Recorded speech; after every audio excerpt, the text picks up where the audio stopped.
Dyno MyoGrow has been making waves with ads promising insane muscle gains without steroids, needles, or side effects. It claims to help reduce myostatin, a protein that supposedly limits muscle growth, and offers a legal alternative to the dangerous options out there. The big question, though, is whether this supplement can actually deliver on its bold promises or if it's just another overhyped product. While the idea of reducing myostatin sounds enticing, there are some red flags to consider. First, the claim of steroid-like gains raises concerns muscle growth that fast seems too good to be true. Then there's the issue with myostatin reduction. While some studies suggest it could help, there's not enough conclusive evidence to say it'll drastically improve your muscle-building results. Another red flag is the idea that MyoGrow can remove genetic limits.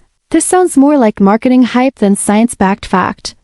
So, while the ingredients in Dyno MyoGrow may not be harmful, there's little to suggest it will create the transformative results it promises. If you're looking for a supplement to maximize your gains, there might be better options out there that don't rely on exaggerated claims.